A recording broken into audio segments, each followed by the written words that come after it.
Welcome to the Surrealist McCoy. I'm your host Ruffin, and today I got a vlog I put together from when I saw Tommy Emmanuel a few weeks ago with my dad. So without further ado, check it out. The Surrealist McCoy.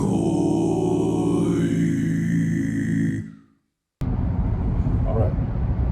So the question was, when did you first encounter Tommy Emmanuel? I think YouTube came out in 2005, and then I remember seeing Tommy Emmanuel on there. My buddy Eric. Shout out to Eric.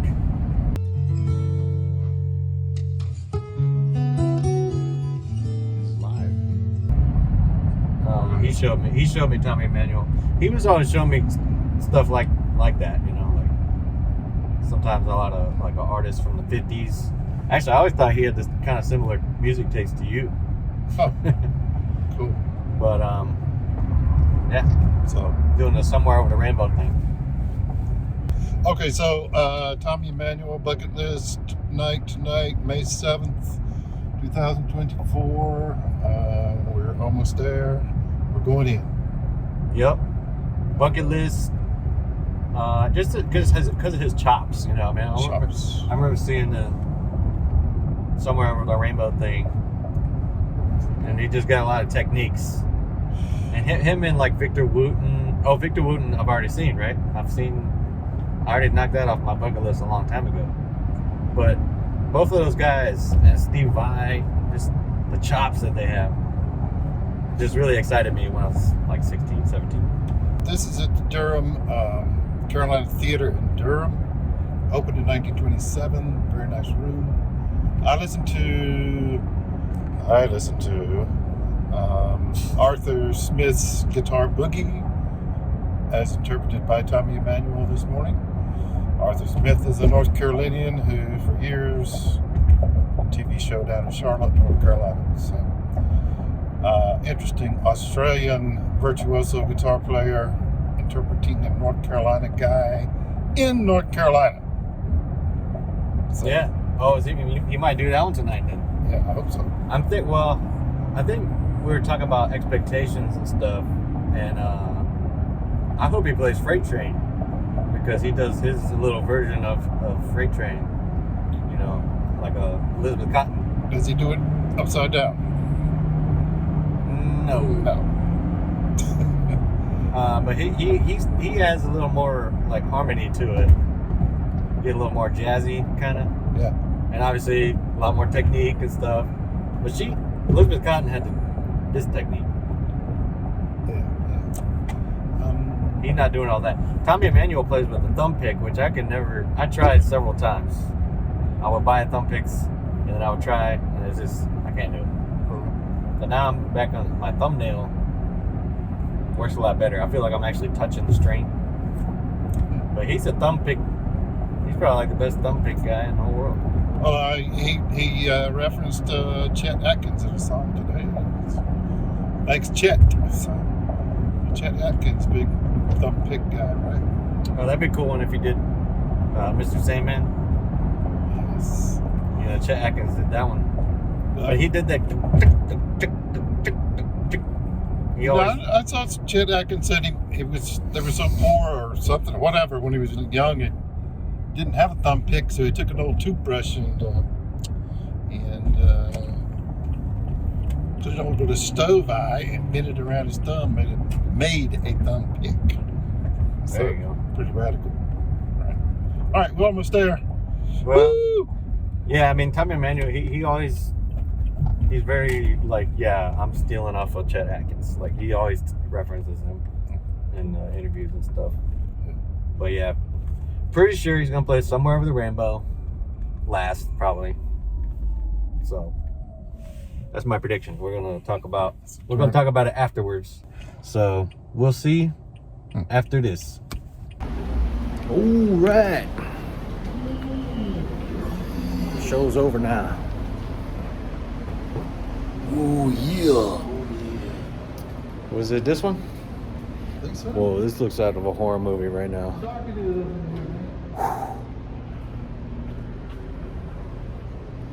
Dang.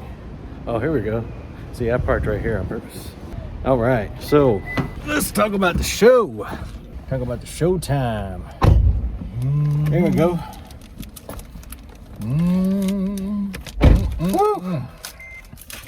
Yeah, we're gonna. I'm gonna have to come down from that. I was curious what kind of microphone that was, because it took a beating.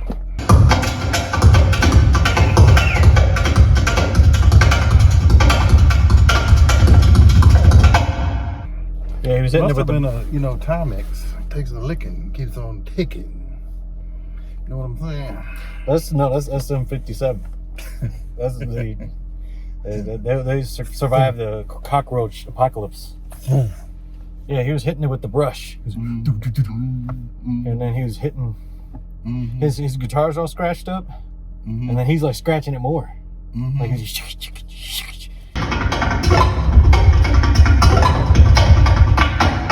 and then he was walking the bass with his left hand, and then he goes and he's going ding ding ding ding ding. I told you how stupid I felt because when he first started, I looked for the loop box. I thought he had a loop box. You want that? But he's a human loop box. A jukebox! No, nuke box machine. A new box machine. Sprite Zero Chill. What's up? Is that your sponsor? No. It's pretty good. Well, what's the loop box? What's the what? You know how these people do that loop box, man? Oh, the loop box. You thought, okay. I thought the man had a loop box up there. He thought he was and cheating. I had to sit up and look. He thought he was cheating. I've never seen anybody. No, man. Tommy Emmanuel's like. I've never seen anybody. Tommy Emmanuel's like like. I always used to say, like, you don't want him to choke you. Because his hand strength must be, like, insane. How old of a gentleman is he? Probably. We'll have to look it up because I don't know. I don't know. He's in his 60s at least. He's got right? to be. Because he said he was in the 50s and 60s and it's talked about. And all the people in the crowd kind of look like his age. And it's, or y'all's age, right? And it's like, but he played the Beatles medley straight into Classical Gas. I was like, dude, this is like what my mom likes. You know what I'm saying? And what was the one song he did? He sang Mason Williams. He sang something more simple. What was that about his dad or something? It was a ballad or whatever you call it. That one was crazy. Kind of quiet. Because he's not a singer. No. But it was really good, I thought. Doesn't matter. I mean, like he sang from the heart. Yeah, he sang, but it's his heart song.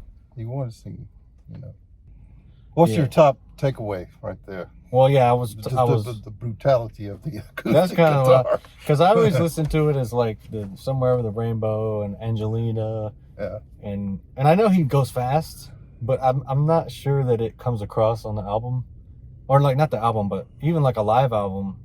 I listen to. There's one that he has. And he goes like, there's one that was like, and then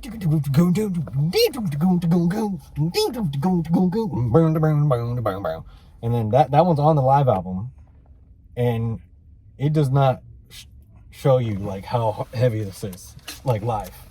Because live, it's like he's mic'd up here, and I feel like he's mic'd multiple, like in his guitar. Because when he hits it, it's like, boom, right? Boom. It's heavy. And then there was a part that he did the death metal. There are 2 LPs in here. This is reissued on vinyl. First time it's been sold tonight. And autographed. Side D has Struttin', which is an original bonus track for this Jerry Reed song. That's the Jerry Reed song. Oh, that one. Struttin'. That was one of the best ones he did tonight. The strutting thing. All people know about Jerry Reed is that he was in Smokey and the Bandit with Burt Reynolds.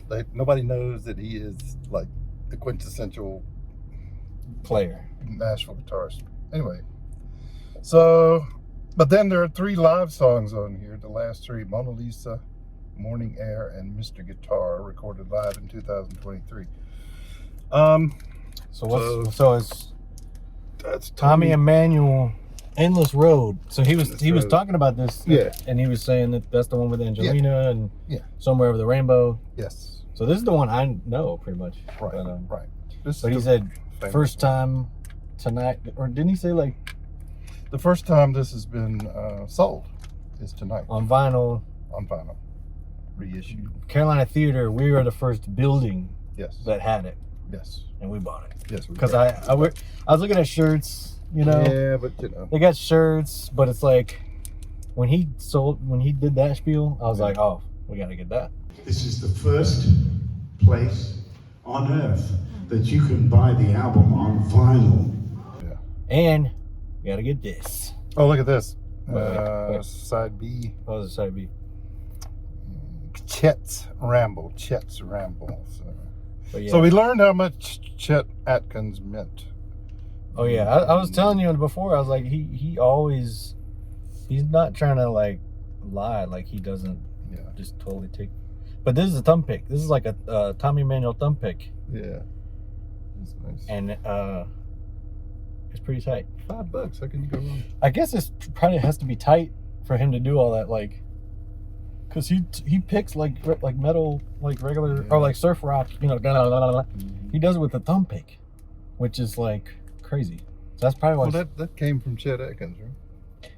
So then he talked about Doc Watson. So you got North Carolina. He was shouting out all the people. North Carolina. But he's talked about Elizabeth Cotton too, though. Didn't do that. But not tonight. Didn't do it tonight. That was one of my predictions that didn't come true. Oh, it was pretty cool. The other gentleman that was supposed to be here tonight couldn't be here because of family problems. But, oh, that's right. And he did. Yeah, go ahead. Anyway, this man says, "Oh, what should we do?" And he said, oh, "I'll do 2 sets," because that's how he is. Yeah, 2 sets. And he kept joking. It was a funny bit that he kept doing about, like, oh, I'm gonna steal the guy's licks, and then the real guy's gonna come. When the real guy comes, earlier was, and he's talking about himself, you know. But he's like, it was a funny little thing he was doing. But yeah, like the fast songs were like insane. I just feel like it was so like crisp the way he plays. Mm-hmm. I mean, I could hear like some little stuff, but I don't know if the normal person is gonna hear. And I wouldn't even call them mistakes. It's just kind of like he's so aggressive that it's not a mistake. It's like nasty. You know, the thing about this man is, to me, is that there's so much joy coming out of him, and that channeling through that and with his instrument, and it's just a lot of joy going on. So it doesn't matter, you know, if he I dare anyone to play over 2 hours and not hit a few bad notes. Well, it wasn't. I'm not even saying that. I'm saying like, because metal, you know how metal is like, it goes like into 11, and it's like the way he plays is like very like aggressive. Yeah. You know, so I feel like he, it's not a wrong note. It's not a bad note. It's just like, man, it almost was like a little too loud, kind of. Yeah. But it wasn't too loud at all. But it was like, man, I didn't expect it to be like that. You know, I've heard him play fast, but not like, boom. Yeah. The bass of you know what I mean? When he would hit the guitar, it was like, it had a lot of bass. Yeah. And he gave credit to the man running the light board. My God. He was a pro. The song would end and it would go to black. And the basic lighting setup with the fog machines and the lights and the skill of the man, knowing his show so well. Yeah. They're really in tune. That was cool. So I guess my takeaway from this would be as if I were a guitarist or performer like this, I wouldn't invest in 50 little boxes on the floor and all that crap. I'd do what he does. I'd get me a light board and some instruments and things. And well, he did like cool thing where he went like this, and then it faded out. Is stuff like that, and he did another thing where he like did a scratchy noise, and then he like scratched his head. And I like stuff like that, and then you could just steal it. I mean, I'm gonna steal all of it. What do you think? Dream Theater did the scratch thing. They did that too. Like the drummer scratched his armpit, and the guitar made this. So it's kind of. I think the audience loves that stuff, you know. Yeah. And a little bit of biography there about Yeah, he was good on the mic as far as like the storytelling and how stuff. all that comes about and stuff. I mean, people want to know. I mean, Oh yeah, it was almost like he did a mini clinic. Like he was like, "Oh look, this is what I'm doing with the drumming," and then he was like, "This is what I'm doing with the." yeah. And then when he went into that song,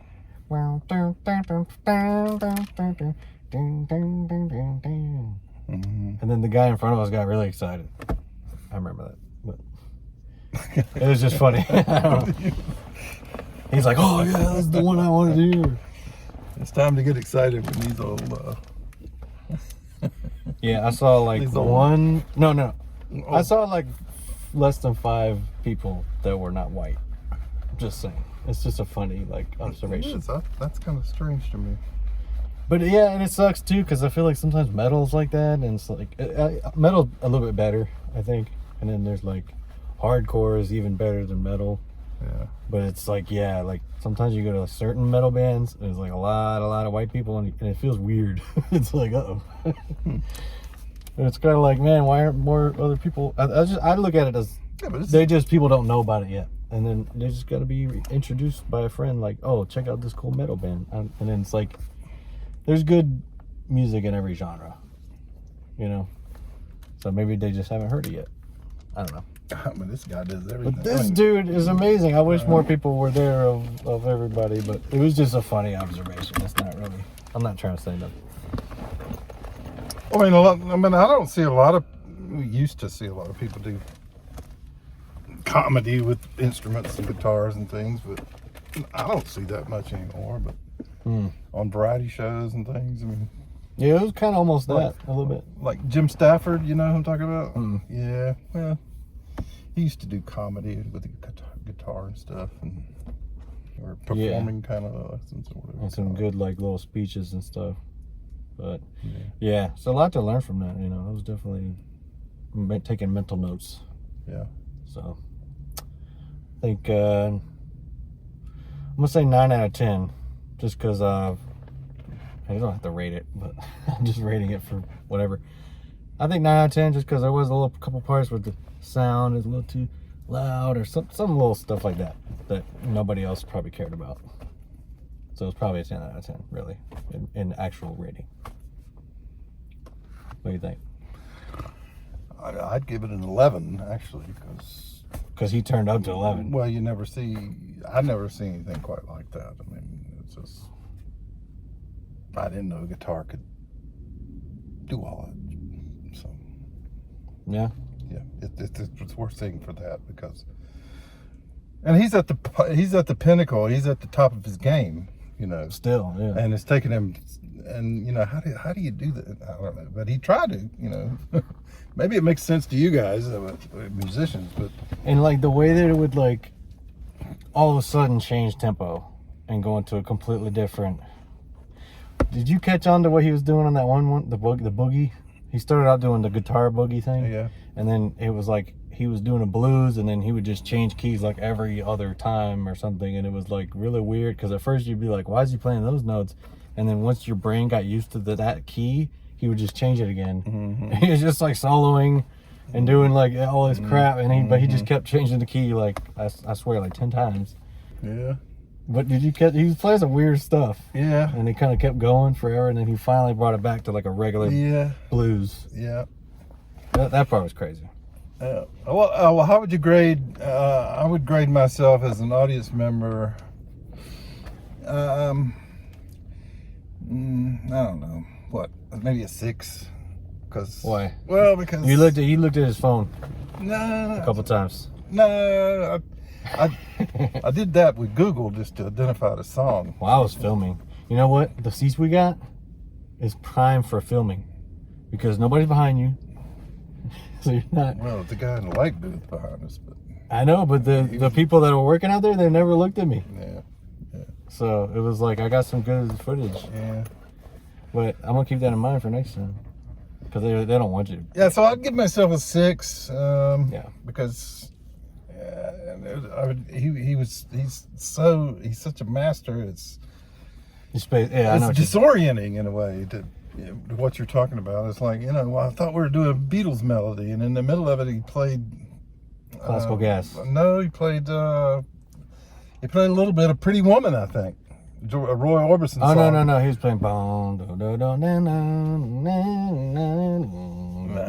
know. I thought I heard Pretty Woman in the middle of the Beatles melody or something. For some Well, it's reason. kind of the same lick, though. It's kind of like the same. Yeah, maybe. Maybe it's what it was. Well, so anyway. Well, no, I'm saying he probably did it because of that. So, It's just a little reference. Because he played the Beatles thing earlier in the set. yeah. He did that in the middle of a weird You thing. got any Rolling Stones fans in the audience? That part was funny. And then he was like, well, we're not playing that. Well, I'm going to do some Beatles songs. Yeah. Yeah. No, he was pretty funny. He's good on the mic, I thought. Yeah. But, Good audience. yeah, it was weird. I'll back to the white people thing. Well, back to the white people thing. Let me say this. This makes me... No, let me say this. All right, you go ahead. You say this. They were clapping on 2 and 4. You are clapping on beats 2 and 4. If you got some white friends, they'll be clapping like this, y'all. So, if whatever this myth is, this was like 99% white people, and they were clapping.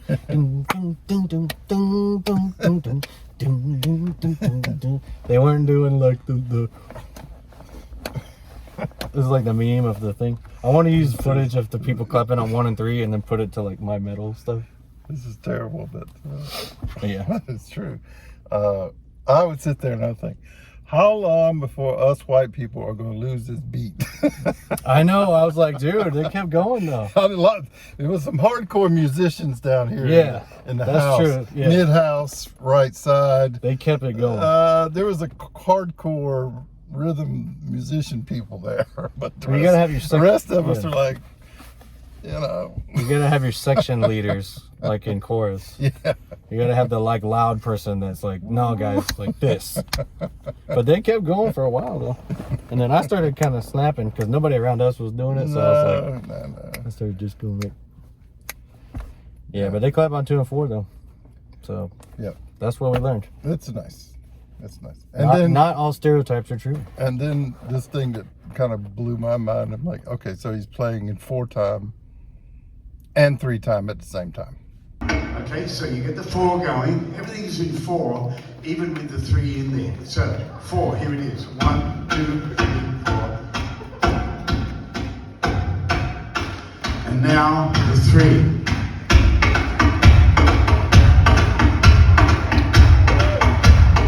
You see how the 2 go together?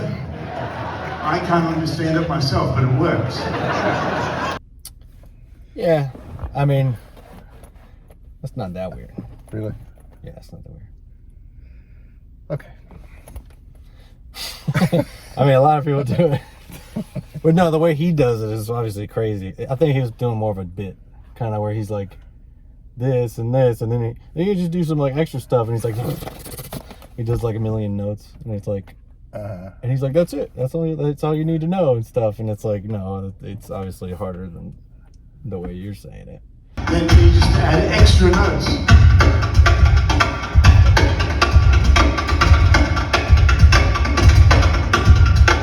Okay, and then. Well, that's what that's the way I took it, what he said. Yeah. But he said he didn't know how it worked either. So. Yeah, because the 3 thing that he did was like or it was maybe it was probably not that, but you know. Has he always been solo? It's called a polyrhythm. Huh. So has he always done solo show like this, or does? I think so. Yeah, I think that's kind of his thing. Because I was like, man, it'd be cool to hear these like more rockin' ones. Yeah. With a band, like like Dave Matthews Band. Man, if he like guest starred on a Dave Matthews Band song or something. Yeah. And they like just followed him, man, that'd be like so heavy. But no, I think that's the gimmick. Is like no, like he sounds like he's a one-man band. He brings with this guitar. Yeah. It's like a talent. Like it's like like he's a one-man storyteller, and sometimes he sings one, and blah blah blah. You know, it's like he's like kind of like an old school, I think, and I really like that. I like the thing of like you don't know where it's going, and what is he gonna pull out of his pocket now? Like that one song he did, It sounded like Somewhere Over the Rainbow, but it wasn't. I gotta find that one, but yeah. What, that Paul Simon song? American tune? Maybe.